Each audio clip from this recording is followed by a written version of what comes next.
नमस्कार, public Asia news देख रहे हैं आप और डिबेट के शोह दहाड़ में आपका बहुत स्वागत है। मोदी और बीजेपी के विजय रथ को रोकने के लिए बना इंडिया गठबंधन अपनी मंजिल से पहले ही हाफने लगा। विपक्ष का यह गठबंधन ढंग से जमीन पर काम भी नहीं कर पाया कि उससे पहले ही उसके किरदार बिखरने लगे। बारी बारी से सबने कांग्रेस को आंखें दिखाना शुरू कर दिया।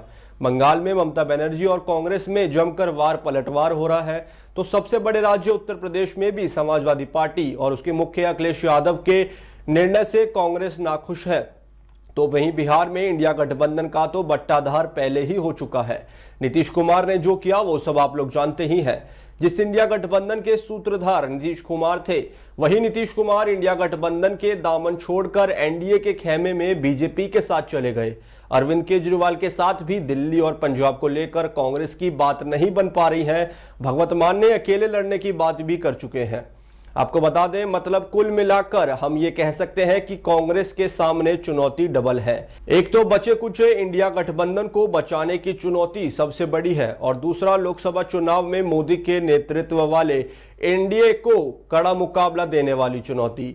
लेकिन क्या ये दोनों चुनौतियां कांग्रेस के लिए इतनी आसान हो पाएंगी? क्या राहुल गांधी की न्याय यात्रा के द्वारा यह संभव हो सकेगा?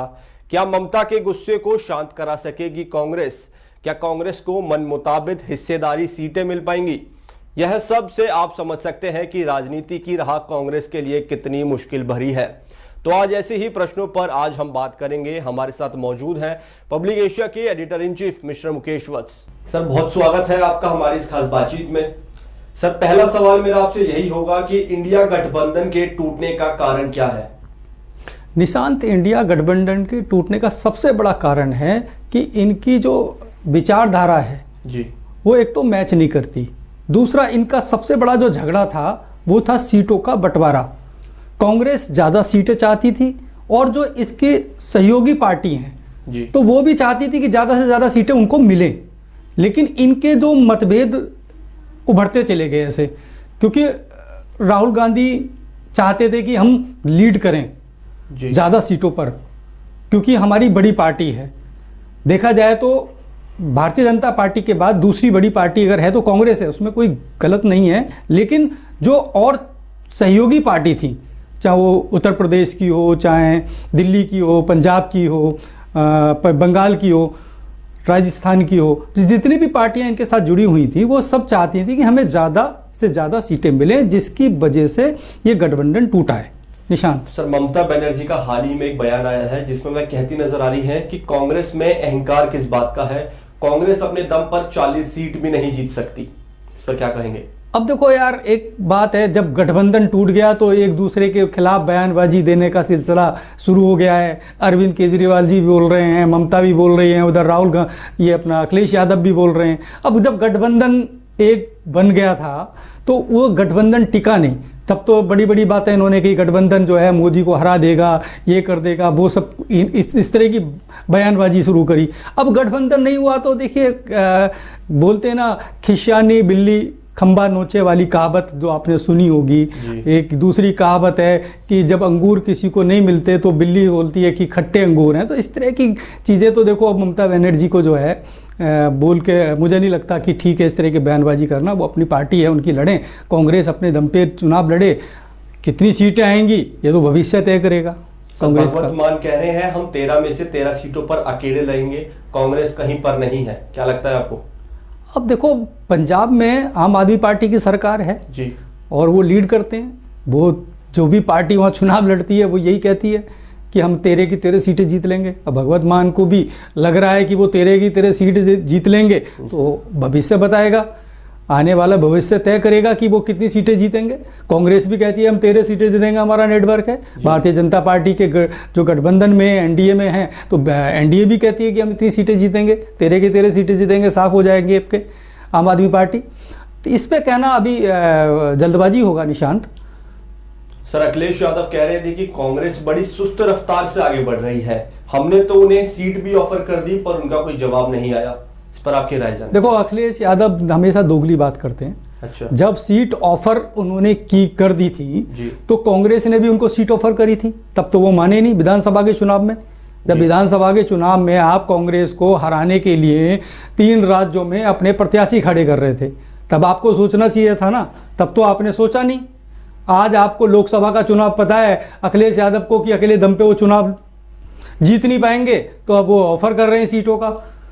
तो सीटों का ऑफर तो उस समय करना चाहिए था, उस समय तो आपने किया, बचते रहे और कांग्रेस को लड़ने देते ना 3 राज्यों में, क्यों सपोर्ट करते?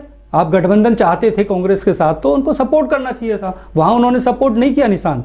इसलिए अब वो ऑफर करें ना करें उससे कोई फर्क नहीं पड़ता।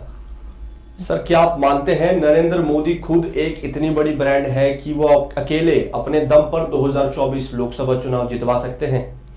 देखो, नरेंद्र मोदी तो विश्व स्तर के ब्रांड है। आज देश की बात छोड़ दो, अगर इंटरनेशनल लेवल पे चुनाव हो तो मोदी जी वो भी जीत जाएंगे। आज जो स्थिति उनकी है, उनकी पार्टी की है। देखो 2014, 2019 जी, दोनों चुनाव मोदी जी ने अपनी फेस वैल्यू पे लड़े और 2024 का जो चुनाव है वो भी अपनी फेस वैल्यू पे लड़ रहे हैं। तो ब्रांड है तभी तो चुनाव लड़ रहे हैं। दूसरा कोई ब्रांड पैदा नहीं हुआ ना अभी देश में, और दूसरे ब्रांड को बनने नहीं दिया गया। अब गठबंधन करके ब्रांड बनाने की कोशिश की जा रही थी तो उसमें भी झगड़े हो गए, और झगड़े इस तरह हो गए कि अब मुझे तो लगता नहीं कि गठबंधन होगा ये। तो मोदी जी ब्रांड है, मोदी जी ब्रांड है और ब्रांड बन के ही चुनाव लड़ेंगे। और 2024 का चुनाव भी आप देखिए, जो पीछे का रहा है वैसे ही रहेगा। सर, आप कह रहे हैं मोदी जी ब्रांड है और बीजेपी और एनडीए अगर इतना ही स्ट्रांग है तो फिर नीतीश जी को साथ लाने की क्या जरूरत थी? अब गठबंधन में नीतीश जी पहले थे, भटक गए थे, रास्ता भटक के चले गए। अब फिर उनको रास्ता सही नजर आ गया, उन्हें दिख गया कि गठबंधन तो उन्हें आना नहीं है। देखिए, हर आदमी, हर पार्टी का नेता अपनी पार्टी का अस्तित्व देखता है, अपना नेतृत्व देखता है। वो भी चाहते हैं कि भाई मैं भी बिहार में लीड करूं। अब उनको दिख रहा था कि गठबंधन का भविष्य ठीक नहीं है, एनडीए का भविष्य अच्छा है और लंबा है। उनको तस्वीर साफ नजर आ गई ना इनके साथ जाके, जब कुछ उनको नहीं मिला, जहां उनको एक उम्मीद थी कि भाई वो उसका नेतृत्व करेंगे, जो गठबंधन बन रहा था इंडिया, उसका नेतृत्व करने की बात यही थी कि नीतीश इसको लीड करेंगे, लेकिन वही तय नहीं हुआ।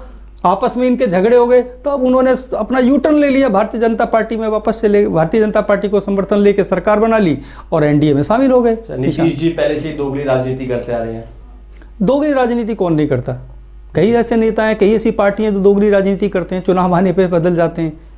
ऐसे तो कुछ नहीं है कि वो दोगली राजनीति करते हैं। देखिए, हर नेता, हर पार्टी का प्रमुख यही चाहता है कि उसकी पार्टी लंबे समय तक राज्य में रहे। अब उसका भविष्य देखता है, वो अपनी पार्टी का भविष्य देखता है। नीतीश जी भी अपनी पार्टी का भविष्य देख रहे हैं। अब उनको नहीं नजर आया इंडिया में अपना भविष्य, तो उन्होंने अपना फिर वापस यू टर्न एनडीए में ले लिया। अब इसको दोगली राजनीति कहें, पलटू राम कहें, जो विपक्ष को देना नाम दे। जब उनको यही पता था कि नीतीश जी जो है पलटू राम है, पलट जाते हैं, तो कहे को इंडिया गठबंधन में शामिल करने की बात उनको कर रहे थे। वो बात करने की जरूरत ही नहीं थी। जब गठबंधन में वो शामिल हो रहे थे तो बड़ी बड़ी बातें आप लोग कर रहे थे। अब वो गठबंधन में शामिल नहीं हुए तो आपको पलटू राम नजर आ गए। भाई पलटू राम तो शुरू से ही है, सबको पता थी, तो क्यों उनको शामिल कर रहे थे आप? क्यों सरकार बनाई थी? बीजेपी से हटके उन्होंने, लालू जी ने उनको समर्थन दिया था, जरूरत ही नहीं थी समर्थन देने की, दोबारा चुनाव होने देते। सर, क्या आप कोई संभावनाएं देखते हैं इंडिया गठबंधन में टीएमसी के शामिल होने की? अब इंडिया गठबंधन है कहाँ निशांत? राहुल गांधी अपनी पदयात्रा में लगे हुए हैं जी, बाकी लोग जो है बातचीत कर रहे हैं। है कौन? देखो, अरविंद केजरीवाल जी अलग हो गए, अखिलेश यादव अलग हो गए, ममता बनर्जी अलग हो गई, नीतीश जी एनडीए में चले गए, शिवसेना का फ्यूचर महाराष्ट्र में क्या है सबको पता है। तो गठबंधन है कहाँ? अब मुझे तो लगता नहीं है कि गठबंधन बनेगा अभी। हाँ, अलग बात है कि जो कांग्रेस के साथ पार्टियां चुनाव लड़ती हैं, जो छोटे मोटे उनकी पार्टियां हैं, उनका कोई गठबंधन बन के वो चुनाव लड़े तो एक अलग बात है। लेकिन अभी फिलहाल तो मुझे लग नहीं रहा जो ये गठबंधन बड़े स्तर पे बना था कि दोबारा बनेगा अभी। तो सर, आपको लगता है कि इंडिया गठबंधन का खेला खत्म? खेला तो विधानसभा चुनाव में ही हो गया था निशांत। जो विधानसभा के चुनाव हुए थे 5 राज्यों के, खेला तो उसी समय खत्म हो गया था। बस कुछ थोड़ा बहुत इनकी बातचीत हो रही थी, बातचीत भी खत्म हो गई। अब तो एक दूसरे के खिलाफ जो है खुल के सामने आ गए। साहब, पूरा देश देख रहा है, हर नेता अब राहुल गांधी को टारगेट कर रहा है, राहुल गांधी उनको टारगेट कर रहे हैं जी। तो मुझे नहीं लगता कि गठबंधन अब होगा। सर, ममता बनर्जी ने ये क्यों कहा कि कांग्रेस अपने दम पर 40 सीटें भी नहीं जीत सकती? क्या कारण रहा होगा, मैं आपसे जानना चाहूंगा। देखिए, ममता बनर्जी को ये लगता है कि गठबंधन जो नहीं हुआ जी, उसका प्रमुख तौर पे जो जिम्मेदारी है वो कांग्रेस की रही, क्योंकि ममता बनर्जी ये चाहती थी कि गठबंधन बने। जी, अरविंद केजरीवाल जी भी चाहते थे गठबंधन बने, अखिलेश यादव भी चाहते थे गठबंधन बने। कांग्रेस ने जो सीटें ज़्यादा मांगी और सीटों की जो लड़ाई थी उसके चक्कर में सारा खेला बिगड़ गया गठबंधन का, क्योंकि कांग्रेस ये चाहती थी कि हम ज़्यादा से ज़्यादा सीटों पर चुनाव लड़ें और ये जो गठबंधन की पार्टी हैं इनको कम सीटें दी जाएं। वो इनका जो गठबंधन का एक फॉर्मेट था वो पूरा नहीं हुआ, जिसकी वजह से जो है सारा बिगड़ गया खेल। और अब उनको लगता है कि ये ज़्यादा से ज़्यादा क्योंकि जहाँ देखिए कुछ राज्यों में कांग्रेस बहुत स्ट्रांग है निशांत, तो वो आंकड़ा लगा रही हैं कि वो बस इनकी वही 40 सीटें आएंगी, तो इसलिए इस तरह के बयान दे रही हैं। ऐसा तो बोलना भी ठीक नहीं होगा, क्योंकि कांग्रेस मजबूती से चुनाव में उतर रही है। राहुल गांधी की पदयात्रा उनको संजीवनी दे सकती है और वो बहुत सारे राज्यों में जा रहे हैं और उनको वहाँ समर्थन भी मिल रहा है। लेकिन यह है कि टक्कर देने की स्थिति तो नहीं कह सकते, लेकिन यह है कि कांग्रेस अपने अस्तित्व को बचा ले, ये बहुत बड़ी बात होगी। ममता बनर्जी ने इंडिया गठबंधन और कांग्रेस पार्टी को अहंकारी बताया है, तो क्या आपको लगता है कि इंडिया गठबंधन के बाद कांग्रेस में अहंकार आ गया है? देखो, इंडिया गठबंधन बनता और चुनाव लड़ते और जीतते तब तो अहंकार की बात की जा सकती थी, लेकिन इन्होंने सीटें नहीं दी। देखो, ये एक बड़ी लेवल की पार्टी है, सत्ता में रही है, आज़ादी के बाद लंबे समय सत्ता में रही है और हर जगह उनके गांव-गांव में लोग कार्यकर्ता, उनको हर आदमी जानता है। जो क्षेत्रीय पार्टी हैं, जो राज्य स्तर पे पार्टियां हैं, उत्तर प्रदेश में समाजवादी पार्टी है और अपना अरविंद केजरीवाल की दिल्ली में आम आदमी पार्टी है, पंजाब में है आम आदमी पार्टी, तो इस तरह की जो छोटी छोटी पार्टी हैं जो राज्यों में चल रही हैं, तो उन सबसे ज़्यादा अगर देखा जाए वोट बैंक की बात हम करें तो वो कांग्रेस का है। कांग्रेस दूसरे नंबर की पार्टी है। अब वो दूसरे नंबर की पार्टी है तो लीड तो वही करेगी ना निशांत। बाकी क्षेत्रीय पार्टियों को भी सोचना चाहिए था, और कांग्रेस की जो अपनी रणनीति है या राजनीति है उसको देखते हुए गठबंधन की जो सीटें मांग रहे थे विपक्ष, तो उस पर थोड़ा सा मुझे लगता है कि गंभीरता से काम करना चाहिए था, जो नहीं किया कांग्रेस ने और मनमानी करी। तो इसलिए जो क्षेत्रीय पार्टी हैं अब ये कह रही है कि कांग्रेस अहंकारी है, अहंकार आ गया उसके अंदर, क्योंकि उनको सीटें नहीं दी, गठबंधन हुआ नहीं। अब वो अहंकार की बात इसलिए कर रहे हैं कि उनको लगता है कि कांग्रेस को अपने दम पे चुनाव लड़ना है, हमें साथ रखना ही नहीं, सिर्फ मजाक बना के रखा गया था ये इंडिया के नाम पे गठबंधन बनाने का। तो उनको लग रहा है कि इनको अहंकार है, इनके अंदर अहंकार घुस गया है फिर से निशांत। सर, जेडीयू के नेता जिन्होंने इंडिया गठबंधन की शुरुआत करी, अरविंद केजरीवाल से मिले, शरद पवार से मिले, सभी से मिले, पूरे देश का भ्रमण किया, तो ऐसा क्या हुआ नीतीश कुमार ने जो एनडीए का साथ अपना लिया और बीजेपी के साथ जाना पड़ा उन्हें? देखो निशांत, बहुत बढ़िया बात तुमने बताई। नीतीश कुमार और ममता बनर्जी और अरविंद केजरीवाल इस गठबंधन की कड़ी का सबसे बड़ा हिस्सा थे।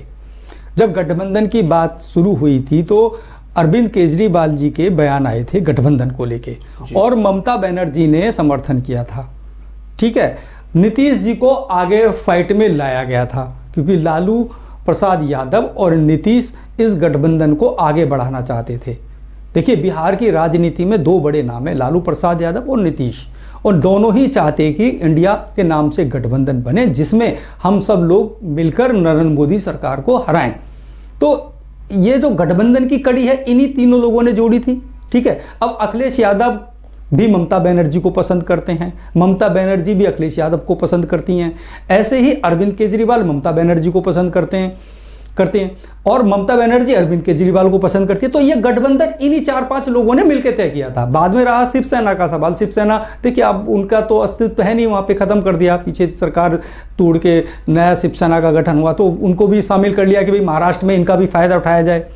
तो इस तरह से ये गठबंधन का जो खेला शुरू हुआ था वो यही लोग थे, लीड कर रहे थे, नीतीश जी लीड कर रहे थे।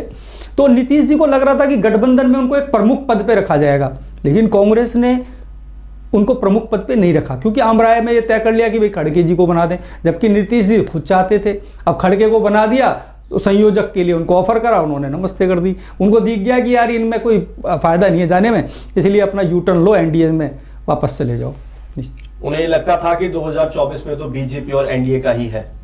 देखो जब गठबंधन नहीं हुआ ना, नीतीश जी को लग गया कि ना तो ये इंडिया गठबंधन बनने वाला और बनेगा भी तो चलने वाला नहीं है, तो उन्होंने तो सीधा अपना एनडीए की तरफ रास्ता निकाल लिया। उन्होंने सोचा कि भैया मेरे को तो अपना राज्य में रहना है, अपने राज्य में सरकार बनानी है, समय क्यों खराब करें। अब मुझे इसमें एक बात और भी है, देखो नीतीश जी ये सोच रहे हैं कि इस तरह से कर करके बार बार यू टर्न ले के जो है वो उनकी इमेज अच्छी हो जाएगी, लेकिन देखिए उनकी इमेज अच्छी नहीं है, उनकी इमेज पे बहुत फर्क पड़ेगा। 24 के चुनाव के बाद उनका भविष्य भी खतरे में है निशांत जी। सर कांग्रेस की एक कछुआ रफ्तार क्यों? जहां बीजेपी और नरेंद्र मोदी जेट स्पीड से भाग रहे हैं, वहां कांग्रेस इतनी कछुआ की रफ्तार से क्यों आगे बढ़ रही है? देखिए नरेंद्र मोदी जी जो है, जितनी भी अभी इसे सभाएं में आप सही कह रहे हैं कि बहुत सारी जगह भी मोदी जी ने अपनी रैलियां शुरू कर दी हैं, वो जा रहे हैं, हर राज्य में जा रहे हैं। ऐसा नहीं है, कांग्रेस भी अपनी रफ्तार पकड़ रही है, राहुल गांधी भी बहुत सारे राज्यों से गुजर रहे हैं, ऐसा नहीं है। देखिए अपने दम पर वो चुनाव लड़ रहे हैं, तो और अरे सर बड़ी बात सहयोगी तो नाराज है उनसे। अब देखो नाराजगी तो उनकी हो गई है, अब नाराजगी तो चलेगी, चुनाव में तो चलेगी, उसके बाद क्या होगा पता नहीं। लेकिन राहुल गांधी जितना प्रयास अपनी पार्टी को स्ट्रॉन्ग करने के लिए कर सकते हैं वो पूरी तरीके से कर रहे हैं, और जितनी भागदौड़ वो कर सकते हैं कर रहे हैं, और मुझे लगता है कि उसका भी कहीं ना कहीं कांग्रेस को फायदा जरूर होगा निशांत। ये जो यात्रा निकल रही है इसका फायदा होगा 2024 में? बिल्कुल निश्चित रूप से होगा। देखिए जब भी कोई इस तरह की यात्रा होती है वो पब्लिक को जोड़ देती है जी, मतदाताओं को जोड़ देती है, तो उसका लाभ तो जरूर मिलेगा। और जिन राज्यों से उन्होंने शुरुआत करी है वहाँ पे कांग्रेस बहुत स्ट्रांग है, और मुझे लगता है कि वहाँ ज़्यादा से ज़्यादा सीटें उनकी निकल के आएंगी निशांत। सर कांग्रेस के प्रवक्ता कह रहे हैं कि नीतीश कुमार का कोई अस्तित्व नहीं है, अगर नीतीश इंडिया गठबंधन में थे तो उनका अस्तित्व ठीक था, क्या कहेंगे? अब अस्तित्व तो है भाई, बिहार के मुख्यमंत्री हैं, इतने लंबे समय से मुख्यमंत्री रहे हैं। विपक्ष को इस तरह के बयान देने से पहले सोच लेना चाहिए भाई, कंटिन्यूटी में देखा जाए चाहे वो किसी भी तरीके से मुख्यमंत्री बने, लेकिन वो एक राज्य के लंबे समय से मुख्यमंत्री हैं, तो अस्तित्व है, उनका नाम है, और बिहार की जनता उनको पसंद भी करती है, ऐसा नहीं है। ये तो बेकार की बयानबाजी जो है लोग देते हैं, इस तरह की बयानबाजी नहीं करनी चाहिए। अस्तित्व नहीं था तो तुम उनको सबसे पहले क्यों आगे लाए भाई, सबसे आगे क्यों उनको करते थे? पहले दूसरे नंबर की कुर्सी किसको देते थे आप लोग? नीतीश जी को देते थे। तो फिर जब अस्तित्व नहीं था तो क्यों बैठाते थे उनको? पीछे बैठाते थे ना, 4 नंबर की सीट पे बैठाते, पीछे जाके बैठ तो 4 कतार में। तो ये सब बेकार की बात है निशांत। सर आपने अपनी कहा अभी जहां से कांग्रेस ने यात्रा निकाली वहां पे कांग्रेस बड़ी मजबूत है, तो मध्य प्रदेश, राजस्थान, छत्तीसगढ़ जहां कांग्रेस की सीटें मजबूत थी वहां से भी कांग्रेस हार गई, तो क्या लगता है आपको? देखिए विधानसभा चुनाव जो हुए, विधानसभा चुनाव में क्या था कि अगर कांग्रेस का ये इंडिया गठबंधन वाला खेला नहीं होता और चुनाव अकेले वो लड़ते, अच्छे से चुनाव लड़ते, तो मुझे लगता है कि बहुत बड़ा फायदा होता। अब ये जो गठबंधन करने के बाद जो खेला बिगड़ा, उसका सीधा फर्क उन 3 राज्यों पे पड़ा निशांत, जहां पे कांग्रेस स्ट्रांग थी और वहां हार गई। तो लोगों को नजर आ गया कि यार इनका भविष्य नहीं है, आपस में झगड़ा कर रहे हैं, गठबंधन बन रहा है और उसको चल नहीं रहा, और आपस में ये दो है एक दूसरे के खिलाफ तीर कमान चला रहे हैं, एक दूसरे के खिलाफ प्रत्याशी उतार रहे हैं। तो उससे क्या कि मतदाता भटक जाता है, और उसका सीधा परिणाम ये रहा कि तीनों राज्यों में इनकी जो सरकार थी वो खत्म हो गई, चली गई निशांत। सर इंडिया गठबंधन में सबसे मुख्य पार्टी कांग्रेस है, ऐसे में सबसे ज्यादा जिम्मेदारी भी कांग्रेस पर है, पर आपको लगता है कि अपनी जिम्मेदारी को निभाने में कांग्रेस फेल होती नजर आ रही है? देखिए जिम्मेदारी को निभाने में फेल नहीं हुई, लेकिन वो भी ये चाहते हैं कि भाई हम ही लीड करें हर जगह, तो उनको भी ना अपनी लीडरशिप थोड़ा बदलनी पड़ेगी। बिल्कुल, हर जगह वो अपने आप को अगर लीड करते रहेंगे तो दूसरे जो क्षेत्रीय पार्टी हैं वो उनको मौका नहीं मिलेगा आगे बढ़ने का, आगे करने का। देखो एक सबसे पहले क्या करना चाहिए था निशांत, सबसे पहले गठबंधन को मजबूत करना था, सीटों पर अच्छे से बात करनी चाहिए थी, और एकजुट होकर चुनाव लड़ना चाहिए था। जब आपके पास सीटें आ जाती तब बैठ लेते ना, तो आप लड़ने से पहले ही बिखर गए भाई। जहां आपको स्ट्रांग होकर लड़ना चाहिए था वो तो आपने किया नहीं, सीधे आप बंटवारे पे लड़ गए, सीटों पे झगड़ा कर गए। कांग्रेस को भी ये सोचना चाहिए था कि भाई ज़्यादा सीटें आएंगी तो मेरी जो गठबंधन में हमारे ये लोग हैं सब हमारे साथ होंगे। तो अब कांग्रेस को देखो 2 चीज़ों का भी मुझे लगता है निशांत रहा कि अगर उनको लगा कि इनको ज़्यादा सीटें दे दी और ये ज़्यादा सीटें जीत जाते हैं तो कल को ये बीजेपी के साथ भी जा सकते थे, ना ये गठबंधन में ना आते, राहुल गांधी को समर्थन ना करते। तो उनको ये भी था कि उन्होंने ये सोचा कि हमें ज़्यादा से ज़्यादा सीटों पर लड़ना चाहिए, और ज़्यादा सीटें हमें जीतनी चाहिए जिससे कि हम लीड कर सकें। तो हो सकता है गठबंधन ना होने की वजह ये भी रही हो। निशान सर, क्या आपको लगता है अगर ये गठबंधन नहीं बन पाया, जिस तरह से ममता बनर्जी, अरविंद केजरीवाल सब अलग हो रहे हैं एक एक करके, तो क्या आपको लगता है उत्तर प्रदेश में समाजवादी पार्टी को मुश्किलें हो जाएंगी? देखो, समाजवादी पार्टी की मुश्किलें तो निश्चित रूप से हैं जी। क्योंकि चुनाव देखिए, जब अगर कांग्रेस के साथ उनका गठबंधन हो जाता है और गठबंधन सही होता है तो दोनों पार्टियों को कहीं ना कहीं फायदा होगा। अगर गठबंधन नहीं होता है तो देखिए, अकेले एक चुनाव लड़ना मुझे लगता है कि उत्तर प्रदेश में चाहे कांग्रेस हो चाहे समाजवादी पार्टी हो, बड़ा मुश्किल है। क्योंकि सीधा असर राम मंदिर डालेगा चुनाव पे, और पूरा देश देख रहा है कि जिस तरह से भगवान राम का मंदिर बनाए, प्राण प्रतिष्ठा का प्रोग्राम हुआ है, उसके बाद से पूरे विश्व में भारत का डंका बजाए। और आप देखिए कितने लाख लोग प्रतिदिन राम मंदिर दर्शन करने जा रहे हैं। तो लोगों को ये देखिए, लोगों को अपनी आस्था जुड़ी हुई है। भगवान राम में जो लोगों की आस्था थी वो वोटों में जरूर परिवर्तित होगी और भारतीय जनता पार्टी लीड करेगी। जो ये बार बार आप भारतीय जनता पार्टी के आपने देखा होगा, हर नेता एक ही बात बोल रहा है, चाहे मोदी जी हों चाहे उनके कोई भी मुख्यमंत्री हों, एक ही बात बोलते हैं, 400 पार 400 पार 400 पार। वो 400 पार कैसे होगा? वो ऐसे ही होगा निशांत, क्योंकि गठबंधन हुआ नहीं, सब अकेले दम पे लड़ेंगे, इनकी सीटें एक एक के दुक्का सीटें आएंगी, तो भारतीय जनता पार्टी 400 तो ले ही जाएगी आराम से। अगर 400 सीटें ले जा रही है, सोच रख रहे हैं, तो है उनकी सोच है। 400 पार जो बोला जा रहा है वो देखना आप, यही वजह है। तो फिर ऊपर से प्राण प्रतिष्ठा का न्योता ठुकराने से भी जनता काफी नाराज है। अब देखो, उनकी अपनी राजनीति का अपना हथकंडा है, वो अपने तरीके से चलते हैं। अब उनको प्राण प्रतिष्ठा में जाना था नहीं जाना था, ये उनकी पार्टी की अपनी रणनीति है। और सर, ये तो कोई राजनीतिक प्रोग्राम था नहीं ना, ये तो मंदिर है भगवान का, भगवान सबके हैं। अब देखिए, भगवान सबके हैं, हो सकता है राहुल गांधी जी को आए और माथा टेक के ने जाएं, ऐसा नहीं है। अयोध्या राहुल गांधी गए हैं, माथा टेका है, जब टेंट में भगवान राम थे तब भी वो 1-2 बार गए हैं। और अभी भी मैं देख रहा हूँ अपनी यात्रा के दौरान वो जगह जगह जहाँ भी मंदिरें हैं वहाँ जा रहे हैं, माथा टेक रहे हैं, अपना आशीर्वाद ले रहे हैं, लोगों से मिल रहे हैं। तो इसको अभी उस तरह से नहीं देखा जा सकता कि क्या राजनीति इस पे होगी या नहीं होगी। तो वैसे मुझे लगता है कि भगवान राम, भगवान कृष्ण, भोलेनाथ, इन पे राजनीति नहीं होनी चाहिए, भगवान पे किसी पार्टी को राजनीति नहीं करनी चाहिए। निशांत सर, क्या आपको लगता है बंगाल में टीएमसी अकेले उतनी मजबूती से लड़ पाएगी? अगर कांग्रेस के साथ लड़ती तो ज्यादा फायदा होता। देखो, अगर गठबंधन होता तो फायदा ही होता। ममता बनर्जी की सरकार है वहाँ पे, वो ठीक है, अपने दम पे विधानसभा का चुनाव उन्होंने लड़ा और व्हील चेयर पर रह के पूरा विपक्ष को चुनौती दी और बहुत अच्छे चुनाव जीती हैं वो। लेकिन लोकसभा का चुनाव और विधानसभा के चुनाव में बड़ा फर्क होता है। लोकसभा का चुनाव में जो वोटर होता है वो देश देखता है कि देश को कौन अच्छा प्रतिनिधित्व कर रहा है, कौन देश को अच्छे से चला रहा है। अब दूसरे नंबर पे तो कोई नज़र नहीं आ रहा ना वहाँ के वोटर को, तो किसको वोट देंगे? वो ममता बनर्जी को थोड़ी वोट देंगे। देश तो ममता बनर्जी नहीं चला रही, राज्य चला रही हैं, राज्य में उनका अच्छा हो सकता है, लेकिन देश में 2 ही बड़ी पार्टी अच्छा नेतृत्व देती हैं, भारतीय जनता पार्टी और कांग्रेस। अब देखते हैं कि वो कहाँ जाती हैं। अगर वो गठबंधन हो जाता तो उनको जरूर फायदा होता और कांग्रेस को भी फायदा होता। निशांत सर, नीतीश कुमार के आने से बीजेपी को तो फायदा होगा, पर क्या कारण है जिससे बिहार में बीजेपी मजबूत होगी?